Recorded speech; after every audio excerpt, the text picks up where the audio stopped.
Hola, ¿cómo le está? Bueno, vamos a dar comienzo a embriología.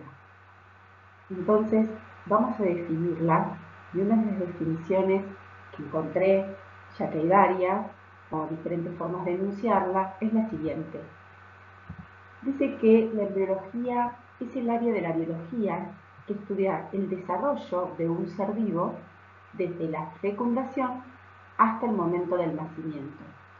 Los aspectos anatómicos que se producen y se desarrollan, los histológicos, o sea, la formación de los tejidos, los biológicos, los fisiológicos, los genéticos, y luego también estudia la generación de las anomalías del desarrollo, o sea, las malformaciones congénitas, y el diagnóstico prenatal, o sea, el diagnóstico que se puede hacer de estas anomalías mediante el periodo anterior al nacimiento. ¿Y por qué se estudia la embriología? Se estudia porque contribuye y aporta a mejorar la tarea del médico obstetra y en su labor y también en la asistencia al periodo perinatal, aquel periodo que rodea al nacimiento. También porque las alteraciones que se puedan producir antes del nacimiento, o sea, durante el desarrollo embrionario, influyen y a veces van a determinar justamente las posibilidades que tengamos de adquirir alguna enfermedad o alguna patología en la vida adulta. También porque la mayoría de los médicos o futuros médicos tendrán que interactuar en algún momento de su vida profesional con mujeres en edad fértiles o embarazadas y tendrán que asesorar, tendrán que acompañar y guiar, dar consejos y es muy importante saber cómo se desarrolla esta etapa prenatal para poder también ser criteriosos a la hora de aconsejar. Por ejemplo, de medicar, si una embarazada llega al consultorio, cualquier sea nuestra especialidad. Para comenzar, tomé de Flores, del libro de embriología, un párrafo que me pareció interesante para recordar que el ser humano, que pertenece obviamente a la especie humana, tiene características biológicas. Por ejemplo, de ser pluricelular, de que sus células son diploides, que somos de reproducción sexual, que poseemos células germinales y somáticas. Germinales son aquellas que intervienen en la reproducción y las somáticas tienen que ver con el soma, el cuerpo, que posee dimorfismo sexual, o sea, dos sexos separados, y que es de fecundación interna. La generación de nuevos individuos en la especie es posible gracias a que las células germinales cumplen ciclos en los que se incluyen como fase clave la meiosis y la fecundación. La fecundación consiste en la fusión de gametas aportadas por el progenitor de diferentes sexos, varón y mujer. Hice esta cita del doctor Flores, del libro de embriología, porque este es el objetivo del desarrollo embrionario, ¿verdad? Que se desarrolle un organismo que cumpla con esta característica, que sea pluricelular, que sus células sean diploides, que se reproduzca sexualmente, que tenga células sexuales y células generales, que tenga dos sexos distintos y que el modo de fecundación sea interno. Y comienza este desarrollo embrionario justamente con la fecundación. Así que en breve hablaremos justamente de la fecundación. Les traje este cuadro que tomé de un sitio abierto en la web, digo abierto porque es libre, en el cual es muy interesante tenerlo a mano para volver cuando estamos perdidos en la etapa en que nos encontramos del desarrollo embrionario. Porque van a ver de aquí en adelante que se solapan algunos acontecimientos con algunos días. Entonces está distribuido en días desde la fecundación hasta el nacimiento, semanas, que es como en general se presenta y se explica en la literatura, en la bibliografía, y nosotros también el desarrollo embrionario. Los periodos, fíjense que existe un periodo preembrionario, un periodo embrionario y a partir de la 9ª semana un periodo fetal. Entonces vamos a hablar, digamos, de embrión en toda esta etapa y de feto a partir de la 9ª semana. Luego los procesos biológicos más importantes que se producen. Nosotros vamos a comenzar con la fecundación, luego vamos a seguir en la primera semana con la segmentación y traslado. En la segunda semana vamos a hablar sobre cavitación e implantación. En la tercera semana, engastrulación e implantación. Recuerden que dijimos que íbamos a hablar esta primera parte de embriología de fecundación, primera, segunda, tercera semana, y vamos a empezar con los dos primeros procesos de organogénesis, morfogénesis, organogénesis e histogénesis, que se produce después de un acontecimiento que se da aproximadamente en el día 21, que es el plegamiento del embrión, y una vez que este embrión, que hasta aquí era plano, se pliega, empiezan a formarse los órganos en el periodo embrionario, coincidentemente con lo que se denomina periodo somítico. ¿Nosotros qué vamos a ver en esta etapa? Vamos a ver la formación del sistema nervioso central y la formación del sistema cardiovascular. Hasta aquí va a ser lo que nosotros vamos a tomar durante toda esta primera etapa de charla y hasta la presentación del trabajo el 30 de octubre. Luego comenzaremos o seguiremos con la morfogénesis, organogénesis de todos los sistemas que van a estudiar en histología, lo vamos a ir viendo en embriología, y a partir de la 9ª semana, cuando ya están formados todos los órganos, empieza el crecimiento corporal.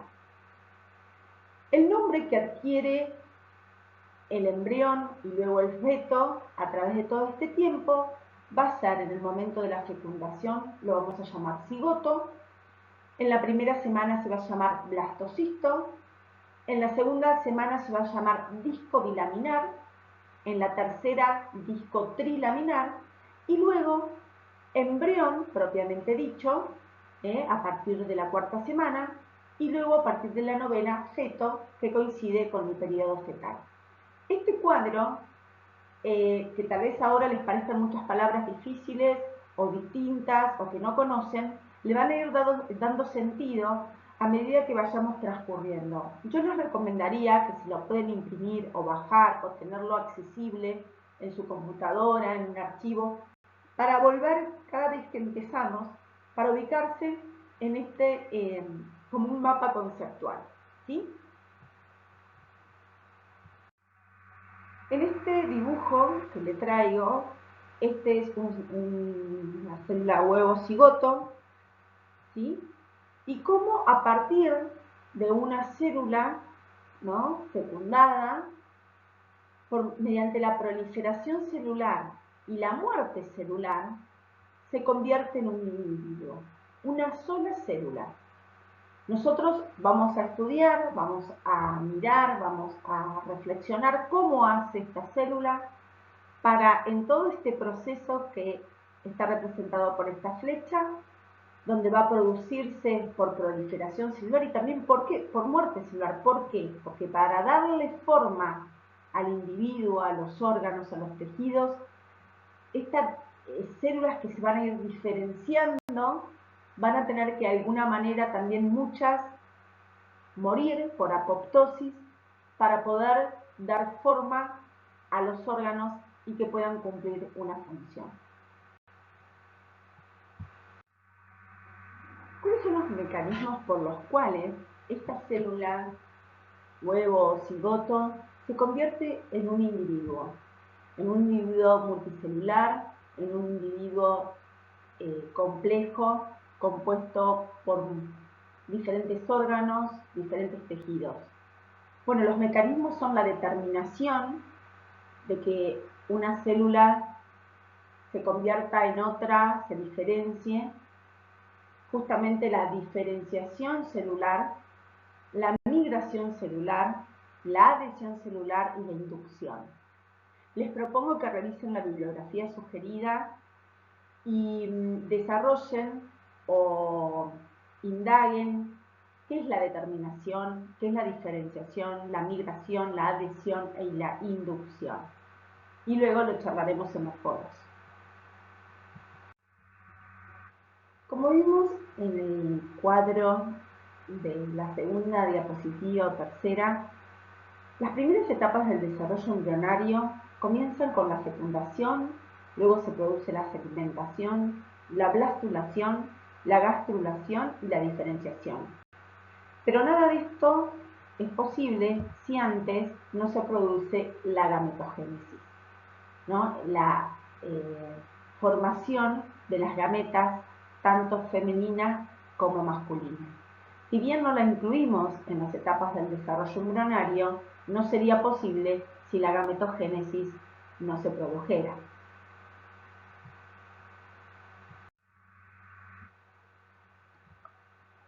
¿Qué es la fecundación?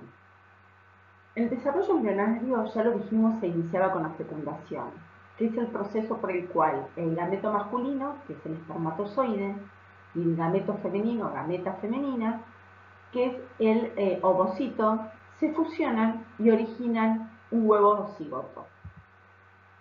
Para prepararse para la fecundación, las células germinales, femeninas y masculinas, necesitan experimentar dos procesos. Uno, que es la gametogénesis, en el cual se reduce el número de cromosomas mediante meiosis. Recuerden, como dijimos en esa diapositiva donde enuncié y cité del libro de Flores las características que tiene la especie humana, una era que era diploide. Entonces, justamente para poder fecundar, la gameta debe tener un número haploide de cromosomas.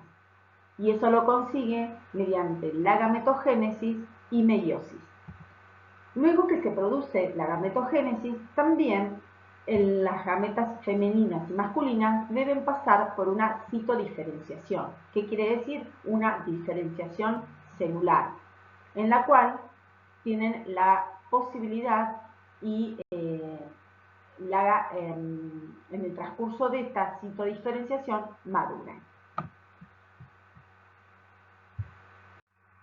Como habíamos dicho, para que la fecundación se produzca, las gametas femeninas y masculinas se deben formar.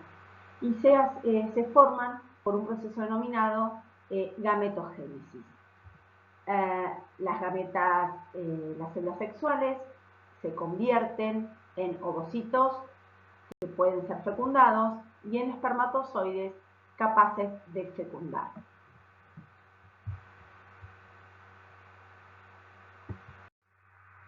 Esta gametogénesis consiste fundamentalmente en divisiones meióticas porque como objetivo tiene la disminución de la cantidad de cromosomas, o sea, desde una célula diploide a una célula haploide.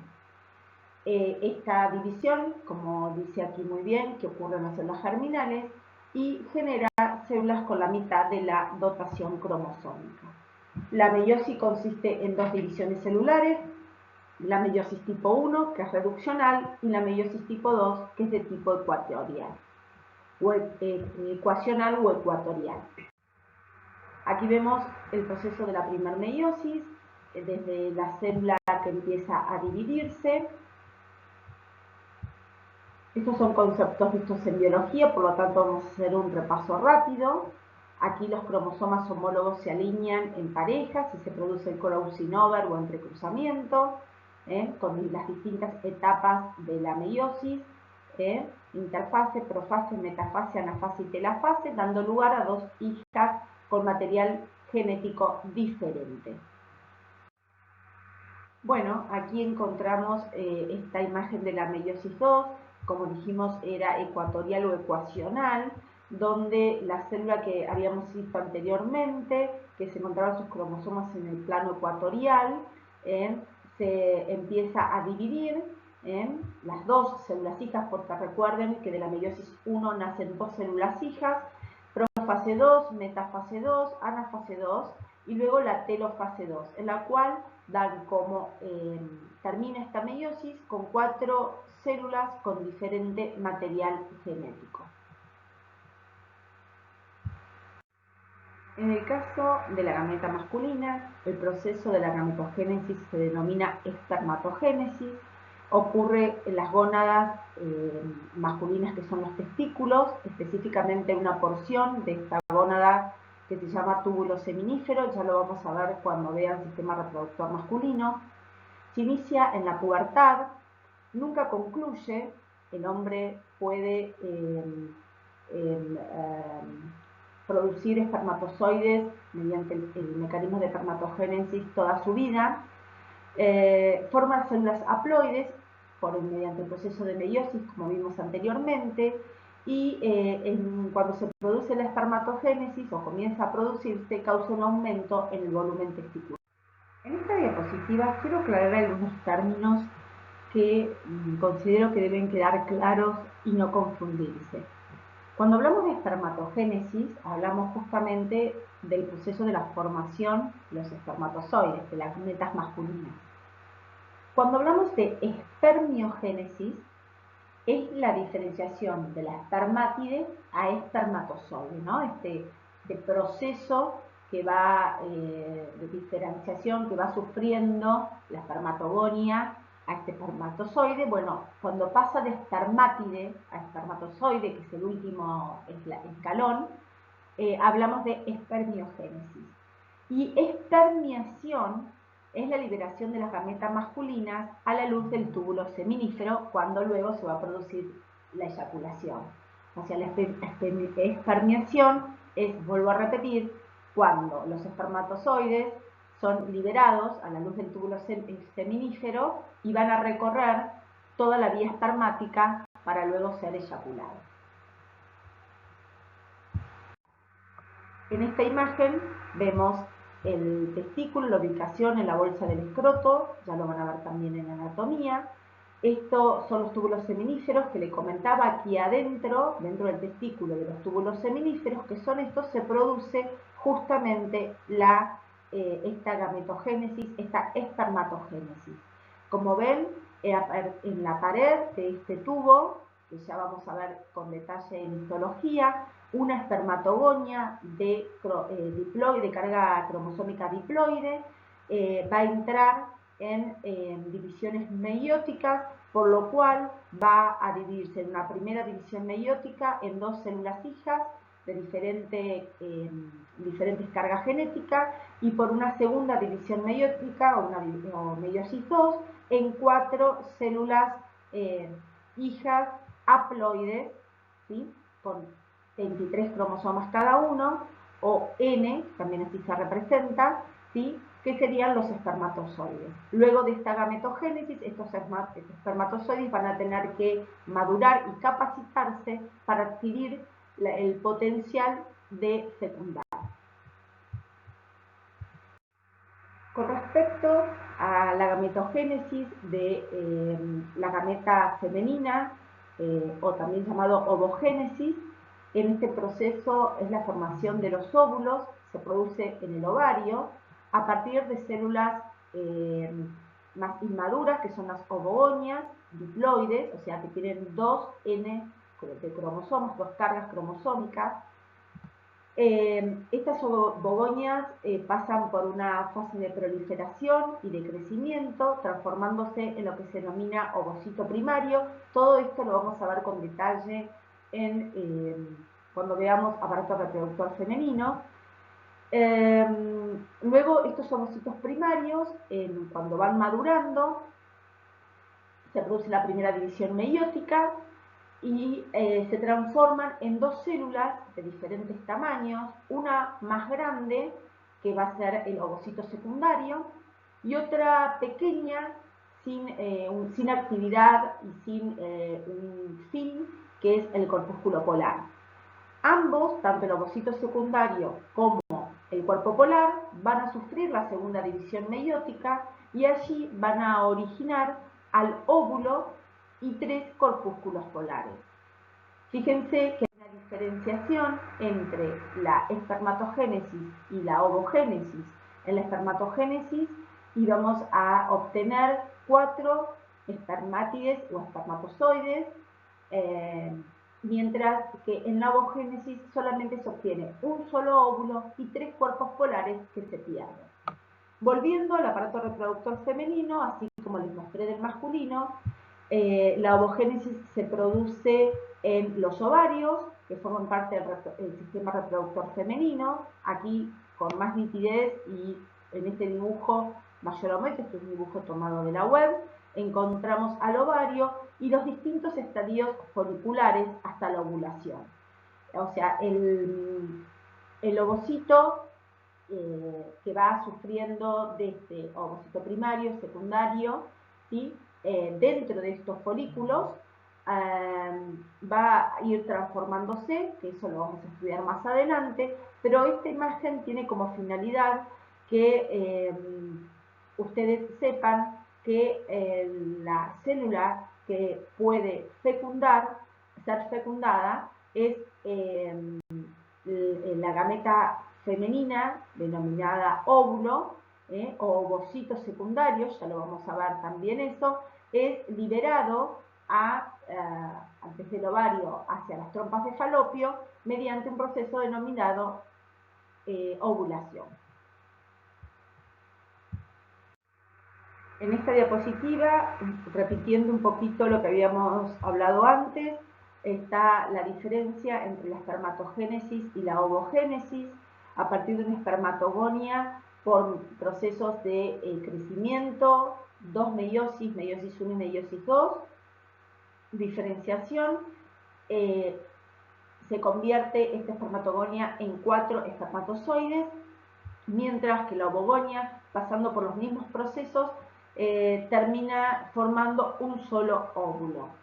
Entonces, durante esta meiosis, un ovocito primario origina 4 células hijas, de las cuales cada una va a tener 22 cromosomas, más un cromosoma X, en este caso, y no nos confundamos con esto que menciono recién, hablamos de estas 4 hijas, pero solamente una va a ser ovulada, va a terminar de diferenciarse y ovular, justamente como dice aquí, que sin embargo solo una de ellas se desarrolla en un gameto maduro.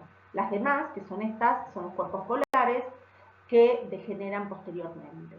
En el caso de la espermatogénesis, un espermatocito primario origina 4 células hijas, 2 de ellas van a tener 22 cromosomas más el cromosoma sexual X, y 2 cromosomas, y 2 espermatozoides para tener 22 cromosomas somáticos más un cromosoma sexual que va a ser el Y. Por eso el hombre es el que determina el sexo del bebé a nacer. ¿Por qué? Porque el espermatozoide lleva tanto el cromosoma X como el cromosoma Y, mientras que el óvulo solamente lleva el cromosoma X.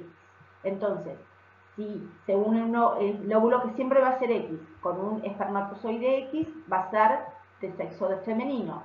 Si se une un óvulo con cromosoma X, porque siempre va a ser X, con un espermatozoide de cromosoma Y, va a ser el bebé de sexo masculino. Entonces, por eso el hombre determina el sexo del bebé al nacer. A nacer, ¿no? Lo que estuvimos charlando hasta ahora con respecto a la gametogénesis, tanto femenina como masculina, son aspectos generales y hablamos en términos de generalidades de la espermatogénesis y la gametogénesis. Pero también nos podríamos preguntar cómo llegan esas células germinales a los ovarios y a los testículos. ¿Cómo llevan en el desarrollo del ser humano? Porque estamos estudiando embriología. Entonces, aquel bebé femenino ¿no? Aquel recién nacido de sexo femenino, su dotación de células germinales comienzan a formarse a partir de la tercera semana del desarrollo. Luego lo hablaremos y lo pensaremos cuando veamos el desarrollo embrionario del aparato reproductor. Pero comencemos pensando que las células germinales en el embrión en desarrollo comienzan a formarse en la tercera semana, van a migrar hacia el ovario y mientras el embrión se va desarrollando y va pasando las semanas, estas células que están en el ovario, que son primitivas, pasan a diferentes estadios. De ovogonia, que es en el tercer mes de desarrollo embrionario, pasan a un estadio de ovocito 1, en un estadio de división que se llama paquitene, que es en el sexto mes de desarrollo embrionario, y estaríamos hablando ya de un periodo fetal. De allí se pasa el periodo de ovocito 1, pero de dictiotene, ¿no? Que ya es cuando concluye el periodo fetal, previo al nacimiento. Quiere decir que una niña nace, en el momento de su nacimiento, en los ovarios, sus ovocitos están en un estadio 1. En los esquemas anteriores, uno toma la primera célula, que nosotros denominamos ovogonia, y fíjense que cuando pasa en el dibujo anterior, desde ovogonia a ovocito, dice maduración o diferenciación. Bueno, justamente se refiere a este estadio. ¿Por qué? Porque este estadio con el que nace un individuo de sexo femenino, en los ovarios tiene a sus células germinales en el estadio de ovocito tipo 1. Una vez que se produce el parto, que nace la bebé, este ovocito tipo 1 permanece en latencia, ¿sí?, hasta la pubertad, hasta alrededor de los 13 años. Algunos comienzan con su ciclo reproductivo antes, otros después.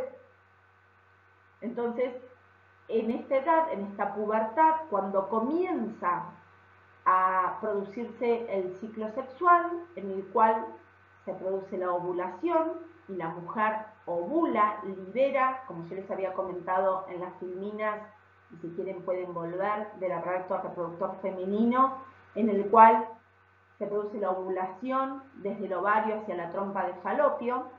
En cada ovulación lo que se libera es un ovocito tipo 2 con capacidad fecundable. Entonces, este es en el periodo embrionario, en el periodo fetal.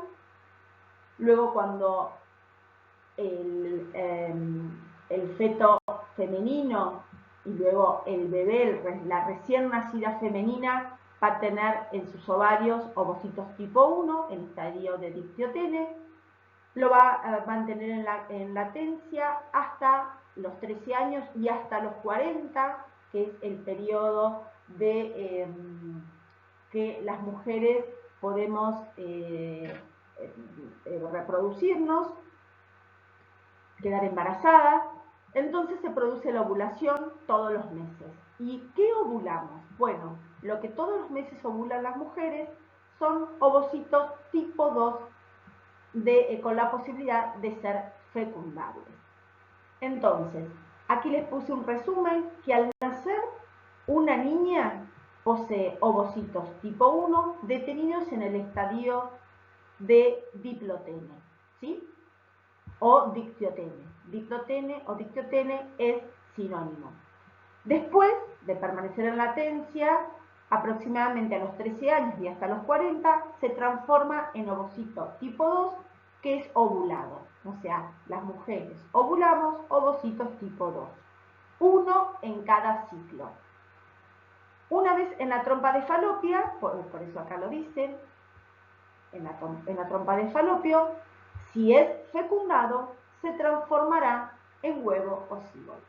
Entonces, físicamente, esto ocurre, ya van a saber, en el saco vitelino, no lo mencioné antes para no confundirlos, esto ocurre en el ovario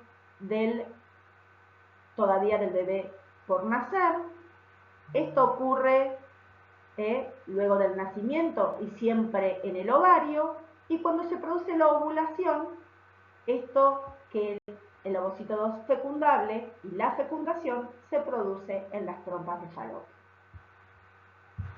¿Qué pasa con el espermatozoide, la formación del espermatozoide? Bueno, al igual que en el sexo femenino, la célula germinal primitiva, en la tercera semana del desarrollo, se encuentran en el saco vitelino.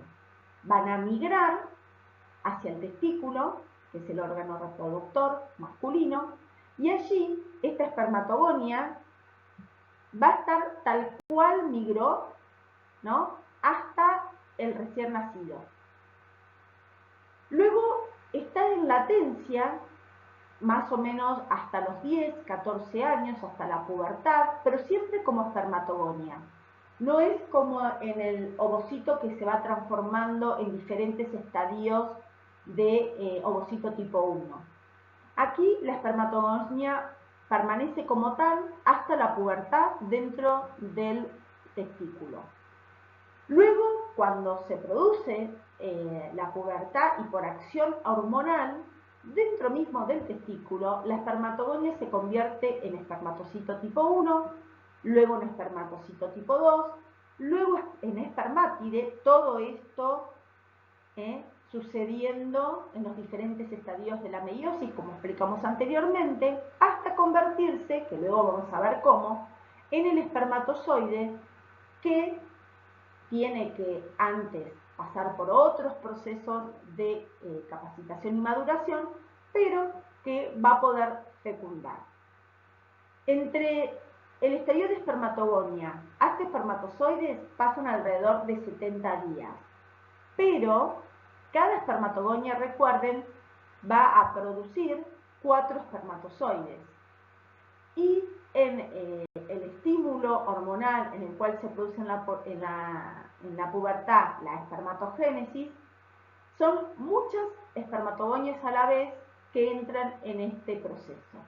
Entonces, al nacer un niño posee espermatogonias, después de una latencia hasta la pubertad se inicia la espermatogénesis, y el pasaje de espermatogonia a espermatogénesis dura alrededor de 70 días. La espermatogénesis es un proceso continuo, lo que no pasa con la ovogénesis, que pasa solamente una vez al mes. Este esquema que representa un poco las figuras anteriores en concomitancia con la ovulación, son, igual que las anteriores, son tomadas del libro de Flores. Y aquí les mostramos cómo la ovogonia con cromosomas diploide, mediante la diferenciación, que dijimos todo esto ocurría en el ovario, en el periodo fetal, va produciendo sus primeras divisiones meióticas, y luego queda en latencia, ¿se acuerdan que habíamos dicho? Hasta la pubertad. Entonces, este ovocito primario se convertía en un ovocito de tipo secundario y era liberado a la trompa de Falopio para poder ser fecundado. Entonces, aquí un poco les muestro cómo estos folículos van creciendo, ¿sí? Y en el momento de la ovulación, que es en la pubertad, a partir de más o menos los 13 años y hasta los 40, que es la edad fértil de la mujer, todos los meses se libera un ovocito secundario, recordemos eso y hablemos con nombre propio, un ovocito secundario, que cuando es ovulado se encuentra en la metafase 2 de la segunda división meiótica. Eso es muy importante que recuerden. Entonces viaja por la trompa de Falopio para encontrarse con los espermatozoides que van a venir desde la vagina, ¿sí?, luego de la eyaculación, y producirse, si se encuentran, la fecundación. Entonces, para recordar que el ovocito que es liberado en la fecundación es un ovocito de tipo 2 con la capacidad de ser fecundado y se encuentra en una etapa de metafase 2, ¿sí?, de la segunda división meiótica. ¿Por qué? ¿Por qué digo esto? ¿Y por qué recalco que está en esta etapa? Porque luego va a completar esa división meiótica cuando sea fecundado.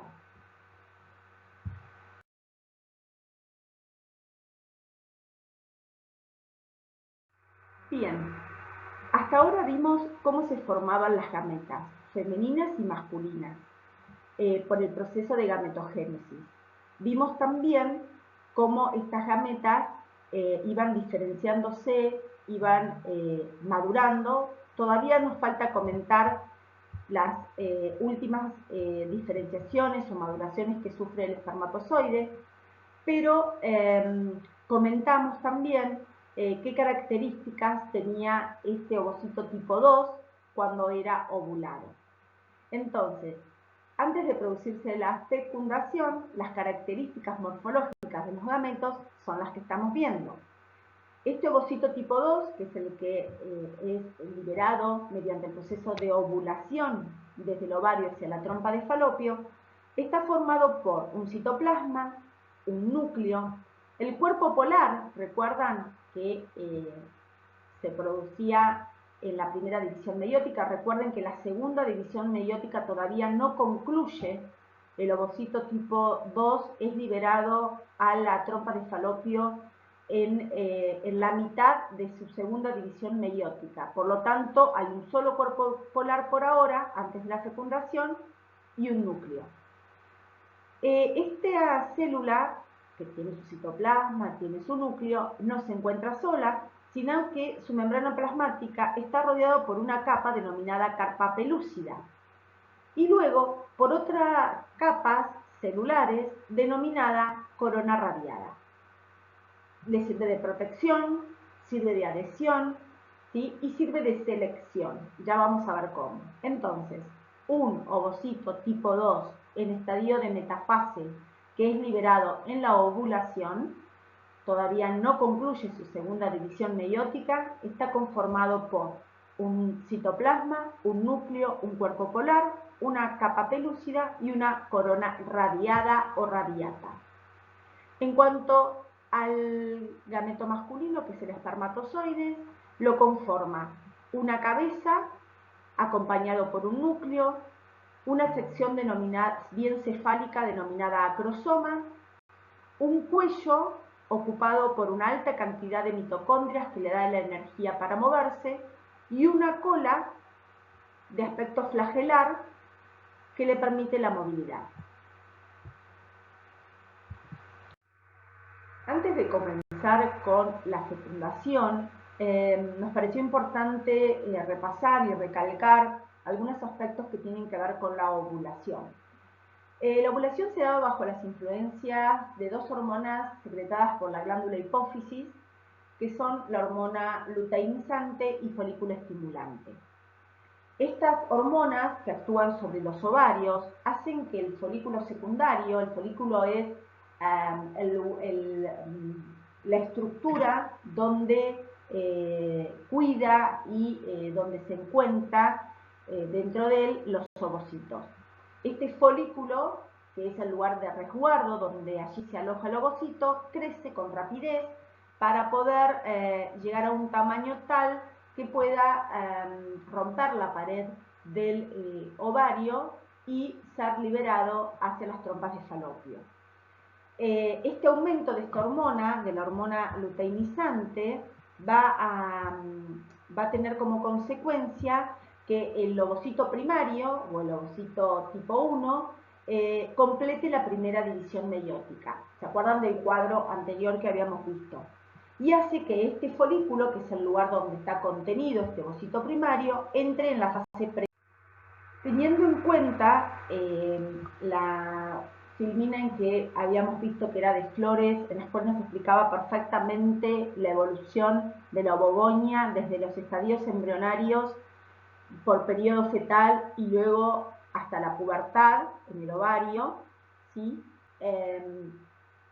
Habíamos quedado que se iniciaba la meiosis 2, pero que el ovocito se detenía en la metafase de esta evolución hasta 3 horas aproximadamente antes de la ovulación, ¿sí? O sea, recuerden que el tipo de ovocito que se ovula es un ovocito de tipo 2 detenido en metafase, ¿sí?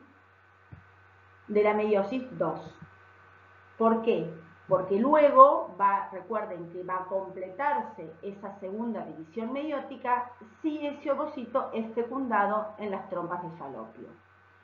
En tanto pasa esto, en la superficie del ovario crece, lo que habíamos hablado, crece como un bulto, aparece como un apéndice, una mancha vascular, un estigma, y aquí se rompe la pared del ovario y es liberado vuelvo a repetir, ovocito tipo 2, que se encuentra en el estadio de meiosis 2, en la etapa de metafase.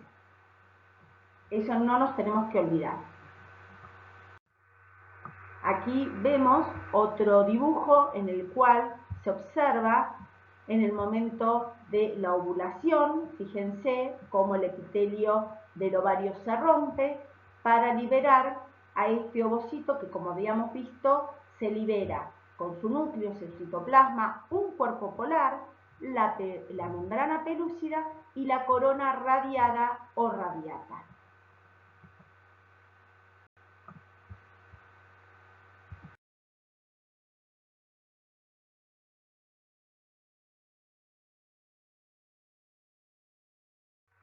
Ahora vamos a hablar de fecundación. Para esto lo dividimos en etapas. La primera etapa es el transporte de las gametas formadas por el proceso de gametogénesis que vimos hasta recién. Para que estas gametas estén capacitadas para poder fecundar o ser fecundadas, necesitan madurar y capacitarse. También necesitan encontrarse, que será en las trompas de falopio. Para que la fecundación se produzca, el espermatozoide deberá penetrar la corona radiada, que ya habíamos mencionado, con la cual es liberado el ovocito tipo 2 en el proceso de ovulación.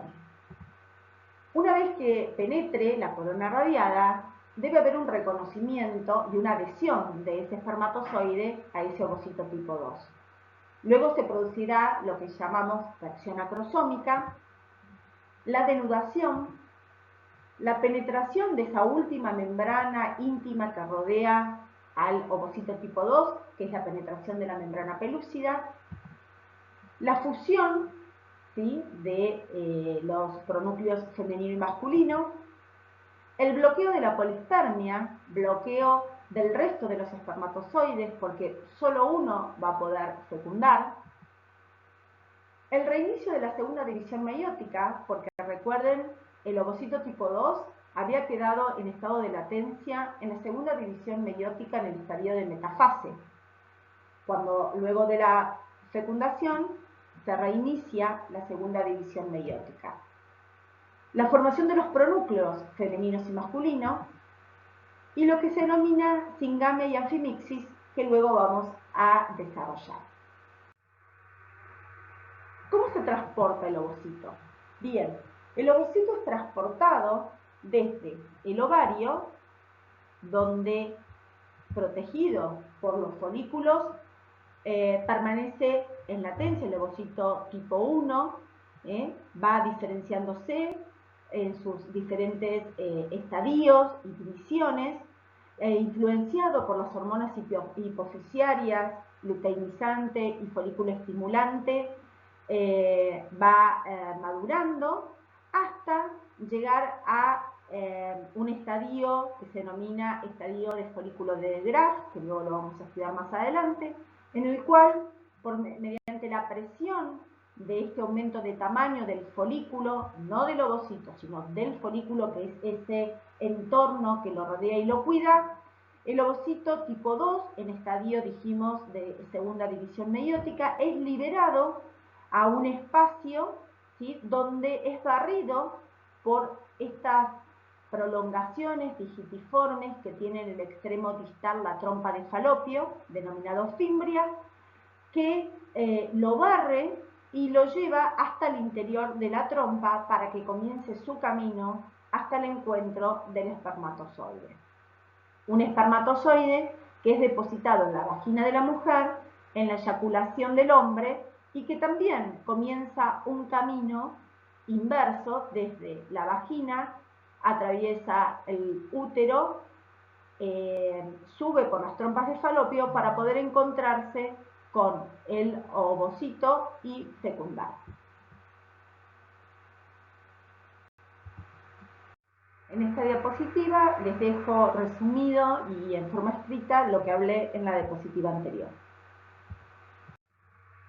Entonces, siguiendo con el transporte de las gametas, vemos en esta figura, también tomada de flores, con algunos anexos, vemos cómo el ovocito tipo 2, nuevamente, repetimos, es liberado por medio de la ovulación y por influencia de las hormonas hipofisiarias a las trompas de Falopio, donde empieza su recorrido. Hace un descenso rápido que tarda minutos y luego un descenso más lento. Por su parte, los espermatozoides, que son depositados en la vagina por eyaculación, avanzan en el sentido contrario, atravesando el cuello uterino, el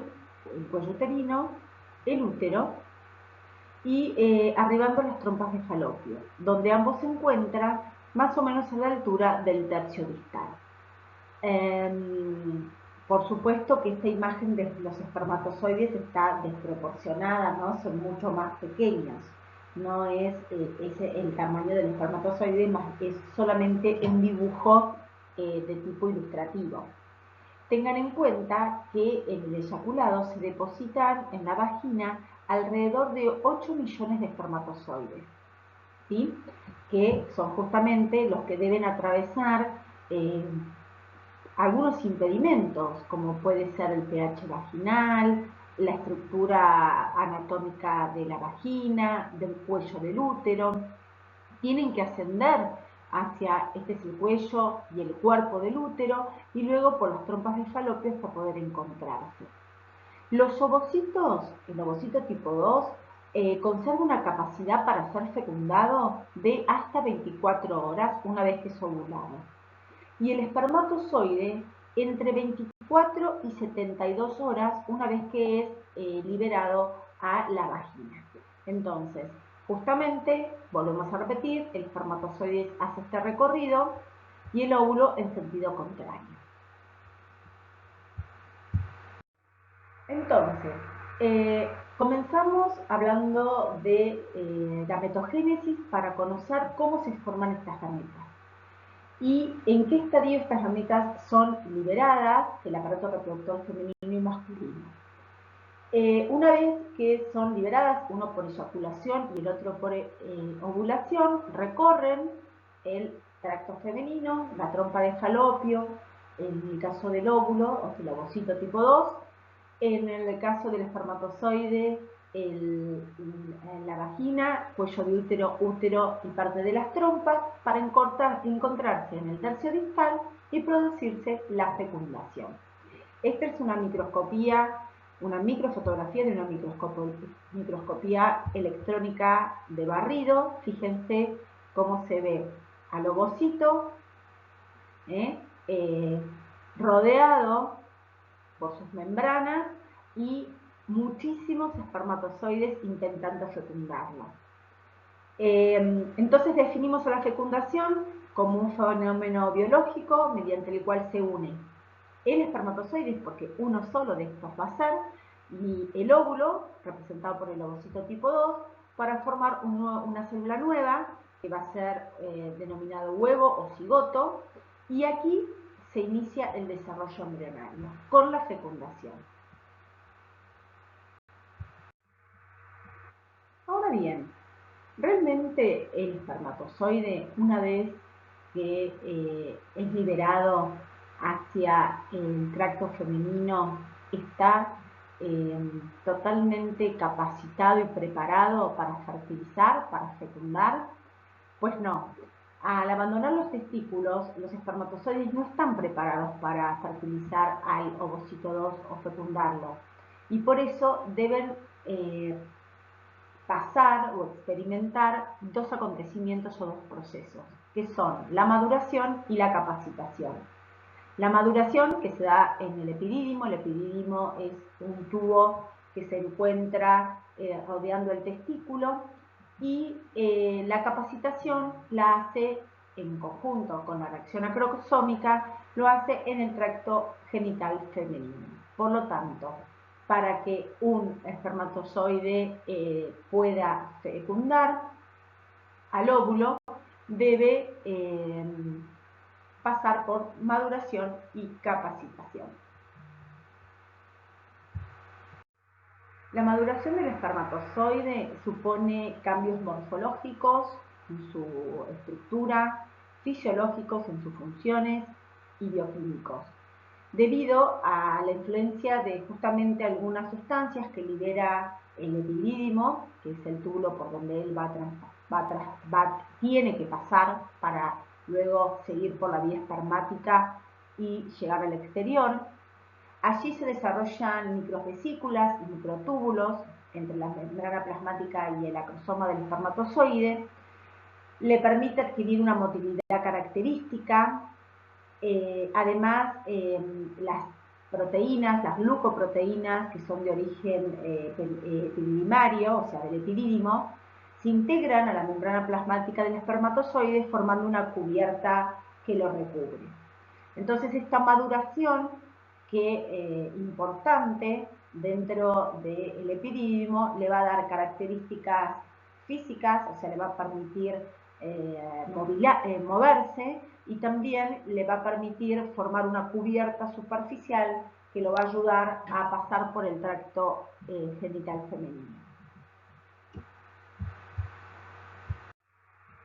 En la capacitación se van a producir cambios bioquímicos en la membrana plasmática del espermatozoide que dan lugar justamente a una remodelación de las moléculas de superficie celular, permitiendo al espermatozoide responder al estímulo de los ligandos que luego vamos a estudiar, que son los ZP, los ligandos de la zona pelúcida. Recuerden que es la zona más interna que protege al ovocito tipo 2, y sufrir luego una reacción acrosómica.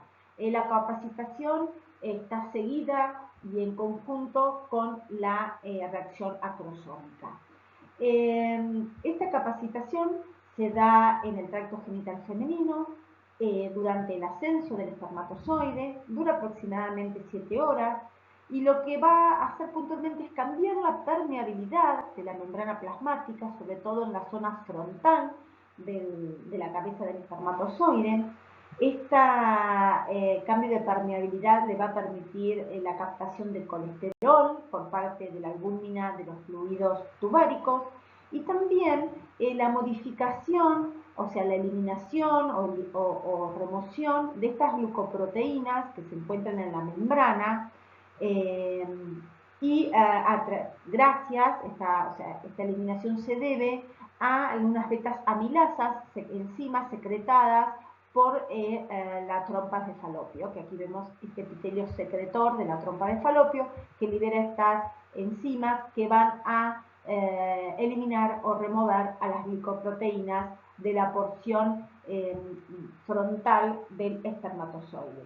También, debido a todas estas reacciones, se produce la entrada de oxígeno al espermatozoide, lo que hace que adquiera mayor movilidad. En esta etapa el espermatozoide tiene la propiedad de una hiperactivación y ser más vigoroso en sus movimientos. Quería aclarar un poquito la diferencia que había entre la penetración de la corona radiata y la denudación. La penetración es previa y es realizada por la hialuronidasa presente fuera de la membrana plasmática del espermatozoide, ¿sí? Que le permite justamente penetrar, ¿no? Permite separar, formar este canal en conjunto con esa motricidad que adquirió fuertemente durante su capacitación. Entonces, esta gran movilidad, esta hiperactividad en conjunto con la liberación de las hialuronidasas de la membrana plasmática del espermatozoide hace que se formen estos túneles y pueda avanzar el espermatozoide sobre la corona radiada. La denudación es la liberación de la hialuronidasa contenida en los acrosomas, se da en la reacción acrosómica de varios espermatozoides. ¿Y qué sería la denudación? Sería cuando todas estas células que se ven acá pierden adhesividad, justamente por estas hialuronidasas, estas enzimas, pierden esta adhesividad y se separan entre ellas, liberándose al espacio y se pierden, dejando libre y desnudo, por eso es la denudación, al ovocito, solamente con su membrana pelúcida. La denudación tiene que ver como dejar desnudo justamente el ovocito tipo 2, rodeado de su membrana pelúcida, para que el espermatozoide que esté más capacitado y preparado llegue y pueda penetrar justamente también a través de esta reacción acrosómica la membrana pelúcida.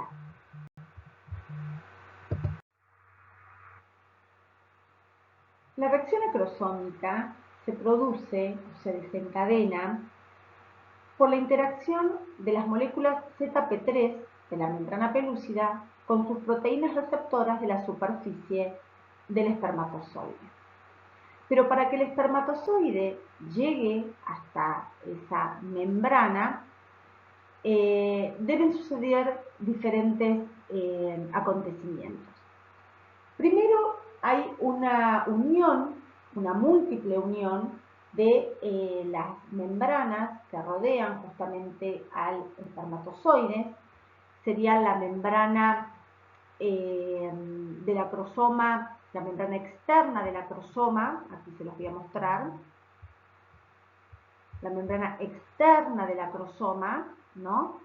Con la membrana plasmática del espermatozoide. Recuerden, este es un corte de un espermatozoide, tenemos al núcleo, la membrana nuclear, esta es la cabeza del espermatozoide, este es el acrosoma es una vesícula que contiene enzimas que rodea a la cabeza del espermatozoide, y luego la membrana plasmática.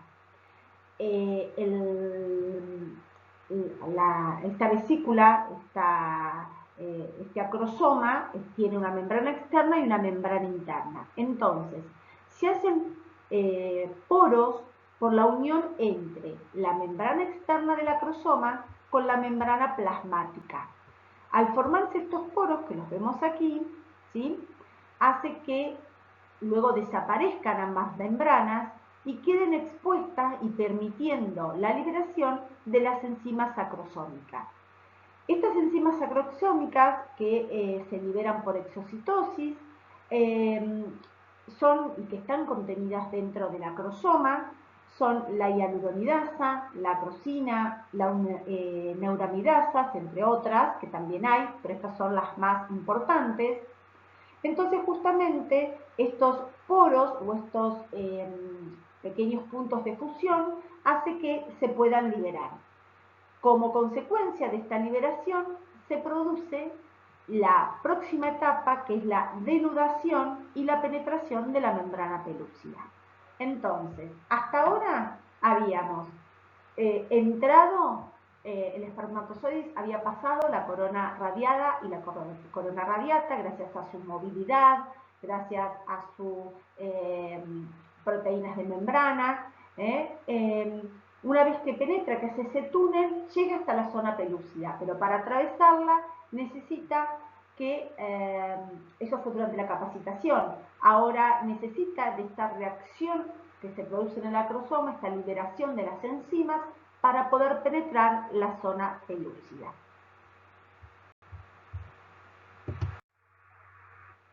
Este dibujo un poco simplifica lo que dije anteriormente y está escrito en esta diapositiva. Aquí vemos al espermatozoide con su cabeza, con su núcleo, con su acrosoma, que es este casquete bien cefálico que rodea en la parte cefálica el núcleo. Este acrosoma que tiene una membrana interna y una membrana externa, la membrana plasmática, ¿no?, del espermatozoide, y como dijimos anteriormente, se producía en la reacción acrosómica la unión de la membrana plasmática del espermatozoide con la membrana externa del acrosoma, formando poros, ¿sí? Estos poros lo que hace es permitir la liberación de las enzimas acrosómicas, entre ellas la hialuronidasa y la acrosina, como las principales, que permiten que justamente penetren, se produzca la denudación y penetren en la zona pelúcida, que es la última capa que separa al espermatozoide del citoplasma y del núcleo del ovocito secundario. En este esquema, para repasar, vemos justamente, como en los anteriores, la cabeza del espermatozoide con su núcleo, encontramos la membrana plasmática, ¿no?, que aquí está tendiendo a desaparecer, el acrosoma con su membrana interna y su membrana externa, y con las enzimas solubles que contiene dentro y que luego van a ser liberadas. Cuando se fusionan, justamente en estos sitios de fusión, la membrana plasmática del espermatozoide con la membrana externa del acrosoma, estos puntos de fusión forman poros, por los cuales se van a liberar por exocitosis estas enzimas, que dijimos era la hialuronidasa y la acrosina. Luego estas vesículas residuales que quedan de la unión de estas membranas se desprenden y quedan como cuerpos residuales, quedan expuestos al exterior estos receptores que son como penachos, receptores que se llaman pH20 y que justamente van a tener van a ser importantes para atravesar la membrana, la zona pelúcida. Por lo tanto, podemos concluir hasta ahora que las consecuencias de la reacción acrosómica son, primero, el desprendimiento de la corona radiata o radiante o radiada, luego el avance del espermatozoide a través de la zona pelúcida y luego será la fusión de la membrana de ambas gametas, que ahora vamos a ver. Entonces, para retomar y ser repetitivos y no olvidarnos, ¿qué es la fecundación? Entonces, el encuentro entre las gametas, que se da en la mayoría de las veces en el tercio distal de una de las trompas de falopio, y en la que allí se encuentra, esperando a este espermatozoide, el ovocito tipo 2.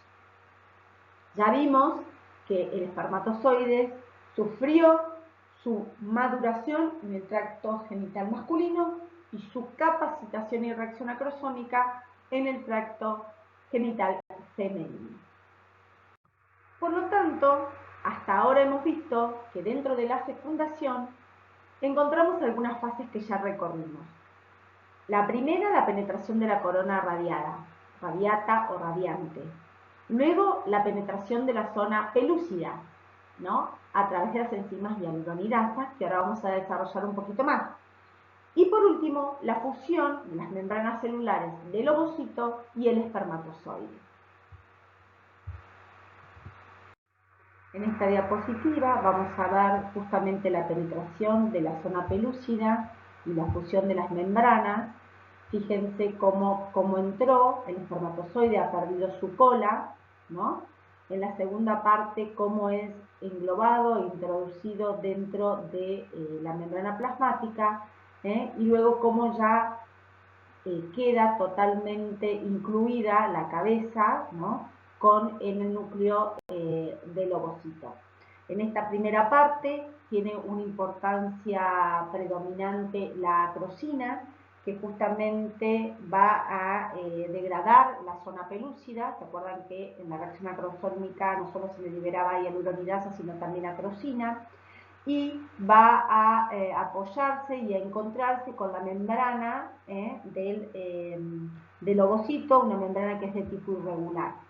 Luego esa membrana lo que va a hacer es englobar de alguna manera al espermatozoide, como si lo fagocitara, aunque no es una fagocitosis, por favor no se queden con ese concepto, pero lo engloba, y aquí se produce el cese de esos movimientos de hiperacción que tenía el espermatozoide para llegar y atravesar la zona pelúcida, lo pierde, y por último entran justamente al ovocito, luego de este englobamiento total, entran iones calcio que empiezan y permite comienza y permite el bloqueo de la polispermia. Este dibujo, que es tomado del libro de Flores, fíjense cómo en el tiempo les está mostrando, es otra forma. Me gusta traer diferentes imágenes para que ustedes repasen y recuerden cómo el espermatozoide va transitando todas estas fases que estuvimos hablando hasta recién, cómo el espermatozoide capacitado se aproximan, ¿no?, justamente a esta corona radiata o radiada. Este espermatozoide comienza la reacción acrosómica, y se acuerdan de esa hiperactivación que le permitía un movimiento mucho más vigoroso, formando esos túneles entre las células de la corona radiada o radiata para poder penetrar. Muchos lo hacen, muchos espermatozoides, empiezan justamente a hacerse este lugar con fuerza de su cola, esta motricidad a expensas de las mitocondrias, del ATP, que consumen energía, de ese flagelo que tienen como cola, que se hiperactiva y se mueve con mayor potencia, y esa cabeza que va penetrando y va comenzando su reacción acrosómica. Los espermatozoides capacitados, pero que no sufrieron la reacción acrosómica, pueden pasar entre las células foliculares, y de hecho muchos autores sostienen que esos espermatozoides se adelantan a otros y les abren el camino, ¿no? Como que les abren esos túneles para que otro espermatozoide más capacitado y que inicia su reacción acrosómica pueda llegar hasta la membrana pelúcida. Pocos espermatozoides toman contacto con la membrana pelúcida, que acá está en rosa bien fuerte, que ya está denudada, y comienzan la reacción acrosómica, que justamente es esa reacción que dijimos, ¿no?, del acrosoma para liberar estas enzimas, la hialuronidasa, la acrosina, para penetrar la zona pelúcida y poder unir el núcleo del espermatozoide con el núcleo de este ovocito tipo 2 que todavía está en metafase. Este esquema que acá explico de la denudación, las enzimas acrosómicas liberadas por los espermatozoides degradan las células foliculares, se labran espacios entre ellas, y la membrana pelúcida en color rosado, esa membrana pelúcida queda expuesta a la interacción con la superficie de los espermatozoides, que es lo que estábamos hablando hasta recién.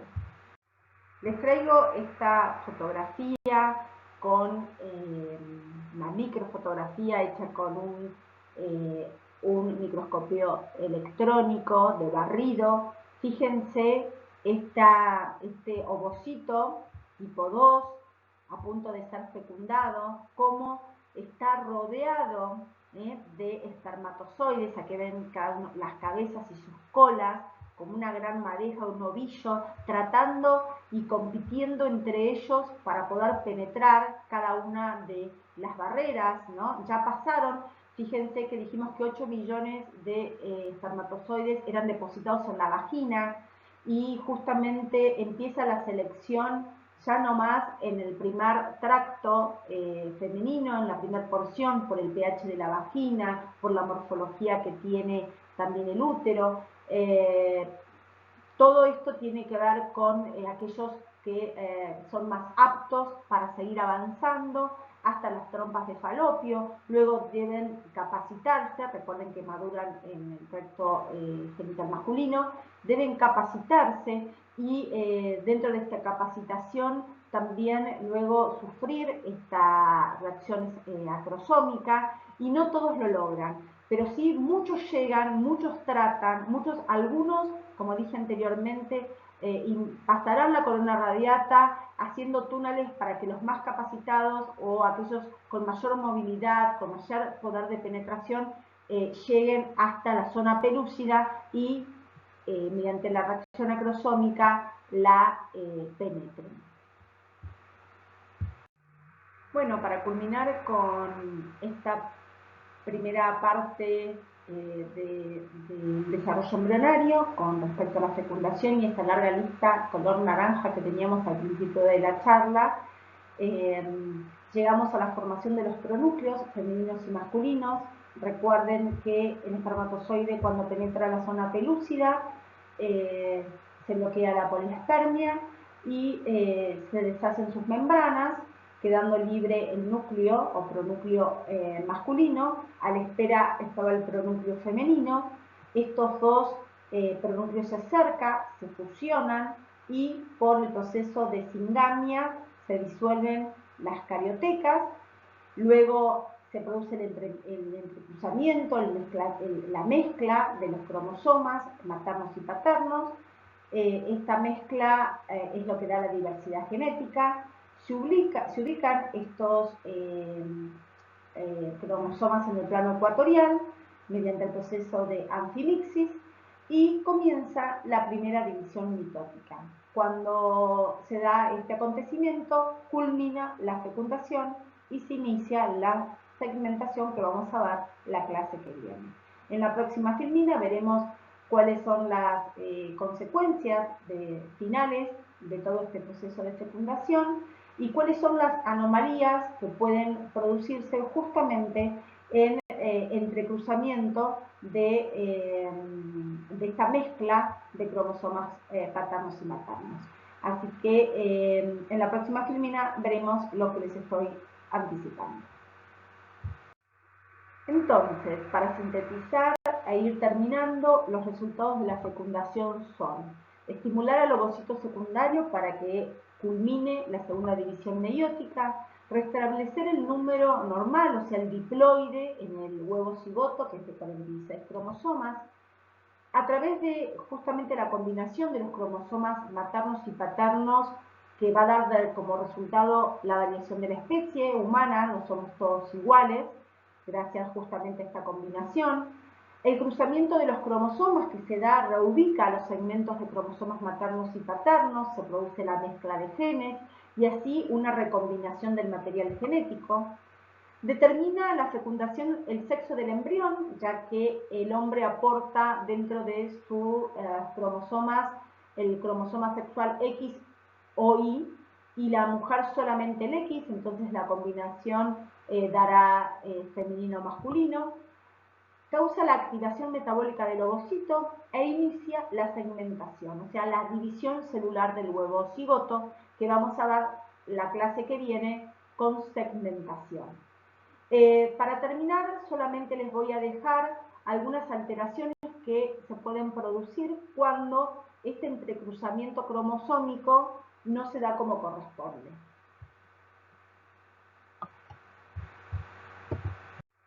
Las anomalías cromosómicas, cuando este cruzamiento no es el adecuado, puede producir defectos congénitos y a veces abortos espontáneos. Las alteraciones cromosómicas pueden ser numéricas o estructurales, o sea, numéricas por la cantidad de cromosomas que esté alterado o por la estructura de estos cromosomas, le falte una porción, la forma no sea la adecuada.